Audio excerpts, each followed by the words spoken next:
क्या आप जानते हैं कभी कभी रेलवे ट्रैक पर बर्फ घिसी जाती है और कई बार इस पर आग भी लगाई जाती है। आखिर ऐसा क्यों किया जाता है, चलिए जानते हैं। दोस्तों, ऐसा इसलिए किया जाता है क्योंकि रेल की पटरियों पर तनाव और टेंशन को कम किया जा सके। अगर कई किलोमीटर तक रेल की पटरियों को बेल्ट करके जोड़ दिया जाए तो गर्मी और ठंडी में रेल की पटरी के बढ़ने और सिकुड़ने को एडजस्ट करने के लिए जगह जगह इस तरह के स्विच एक्सपेंशन जॉइंट बनाए जाते हैं जो रेलवे लाइन को घटने बढ़ने पर एडजस्ट कर लेते हैं। लेकिन जब बहुत ज्यादा गर्मी पड़ रही हो तो इस पर बर्फ घिसा जाता है जिससे टेंशन को कम किया जा सके। ऐसे ही बहुत ज्यादा ठंड पड़ने पर कभी कभी इन पर आग लगा दी जाती है ताकि रेलवे ट्रैक के टूटने का खतरा कम हो जाए। वीडियो पसंद आई सब्सक्राइब करें। दुनिया के 3 सबसे अजीबोगरीब रेलवे ट्रैक कौन से हैं? इस लिस्ट में पहले नंबर पर आता है ओहायो रेलवे ट्रैक। इस अजीबोगरीब और खतरनाक रेलवे ट्रैक को देखिए, जहां ट्रेनों के चलने के लिए सीधे रेलवे ट्रैक की जरूरत होती है, वहीं अमेरिका के ओहायो शहर में बना ये रेलवे ट्रैक बिल्कुल टेढ़ा मेढ़ा और ऊपर नीचे बना हुआ है। इसमें दूसरे नंबर पर आता है जापान मोनोरेल नेटवर्क। जहाँ पूरी दुनिया में ट्रेन रेलवे ट्रैक के ऊपर चलती है, वहीं जापान में ऐसे रेलवे ट्रैक है जहाँ ट्रेन लटक कर चलती है। इस अनोखे रेलवे ट्रैक की लंबाई 6.5 किलोमीटर है। तीसरे नंबर पर आता है गिस्बर्न रेलवे ट्रैक। न्यूजीलैंड के गिस्बर्न शहर में ऐसा खतरनाक रेलवे ट्रैक मौजूद है जो एयरपोर्ट के बीच से होकर गुजरता है, और जब यहाँ से ट्रेन गुजरती है तो एरोप्लेन को उड़ान भरने से रोक दिया जाता है। वीडियो पसंद आई सब्सक्राइब करें। दुनिया की 3 लावारिस पड़ी हुई ट्रेन। ये ट्रेन ऐसी जगह पड़ी हुई है जहाँ इंसानों के लिए भी पहुँच पाना बहुत मुश्किल है, चलिए जानते हैं। इस लिस्ट में पहले नंबर पर आती है यूरोस्टार ट्रेन। इस खूबसूरत और लावारिस पड़ी हुई ट्रेन को देखिए, जो कि फ्रांस के एक रेलवे ट्रैक पर पड़े पड़े जंग खा रही है। और जैसे ही लोगों को पता चला कि ये ट्रेन लावारिस पड़ी हुई है तो लोग इसे देखने के लिए दूर दूर से आने लगे।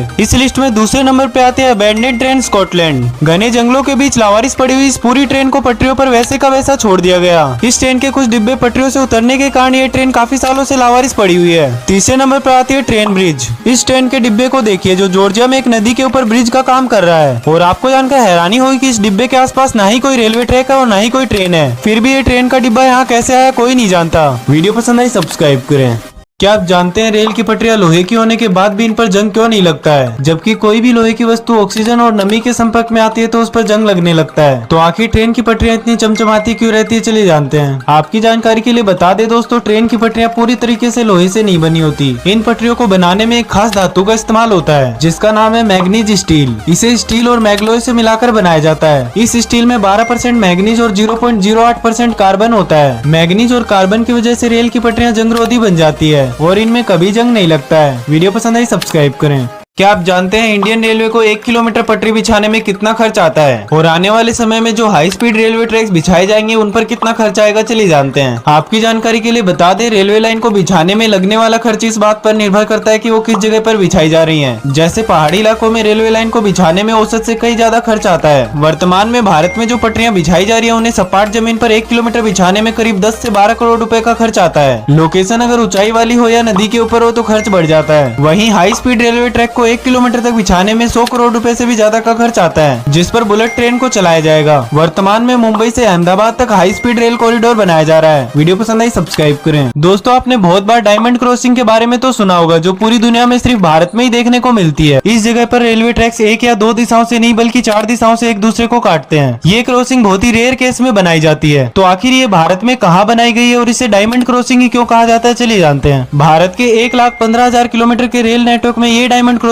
सिर्फ एक ही जगह बनाई गई है। आपने 2 पटरियों को आपस में काटते हुए तो देखा होगा, लेकिन डायमंड क्रॉसिंग में 4 पटरियां एक दूसरे को काटती है। ये महाराष्ट्र के नागपुर रेलवे स्टेशन के पास में स्थित है। लेकिन इस जगह को डायमंड क्रॉसिंग ही क्यों कहा जाता है? तो दोस्तों, जब इतनी सारी पटरियां एक दूसरे के ऊपर से गुजरती हैं तो डायमंड जैसा आकार बनाती हैं, इसीलिए इनको डायमंड क्रॉसिंग कहा जाता है। वीडियो पसंद आई सब्सक्राइब करें। क्या आप जानते हैं दुनिया में एक ऐसा भी देश है जहाँ ट्रेनों को उल्टा चलाया जाता है, जिनको हैंगिंग ट्रेन के नाम से भी जाना जाता है। और तो और भारत में भी हैंगिंग ट्रेनों को चलाया गया था, लेकिन इन्हें बाद में बंद कर दिया गया। ऐसा क्यों किया गया, चलिए जानते हैं। सबसे पहली बार हैंगिंग ट्रेनों को 1901 में जर्मनी में चलाया गया था और ये आज भी इस देश में चलती है। आपको जानकर हैरानी हुई कि ये ट्रेन आज तक अमेरिका और चीन जैसे देशों में भी लॉन्च नहीं हुई है। ये जमीन से 40 फीट की ऊंचाई पर लटक कर चलती है। जर्मनी की इस ट्रेन में रोजाना 80,000 से भी ज्यादा लोग सफर करते हैं। और भारत में हैंगिंग ट्रेन की शुरुआत 2003 में ही हो चुकी थी, जिसे भारत में सबसे पहले गोवा शहर में चलाया गया, लेकिन कुछ हादसों की वजह से इसे बंद कर दिया गया। वीडियो पसंद आई सब्सक्राइब करें। क्या आप जानते हैं दुनिया की एकमात्र हॉस्पिटल ट्रेन भारत में है? इसकी शुरुआत कब हुई और इससे भारत को क्या क्या फायदे हैं, चलिए जानते हैं। आपकी जानकारी के लिए बता दें दोस्तों, लाइफलाइन एक्सप्रेस ट्रेन दुनिया की सबसे पहली हॉस्पिटल ट्रेन है जिसमें लोगों का इलाज फ्री में किया जाता है। ये ट्रेन भारत में पिछले 29 सालों से चलती आ रही है, जिसकी शुरुआत 16 जुलाई 1991 में हुई थी। रेलवे बोर्ड के मुताबिक अब तक इस ट्रेन से 12 लाख लोगों का इलाज मुफ्त में किया जा चुका है और इस ट्रेन का इस्तेमाल आने वाले टाइम में भी पीड़ित लोगों को मेडिकल सुविधाएं पहुंचाने के लिए किया जाएगा। आपका इस ट्रेन के बारे में क्या कहना है, कमेंट में जरूर बताएं।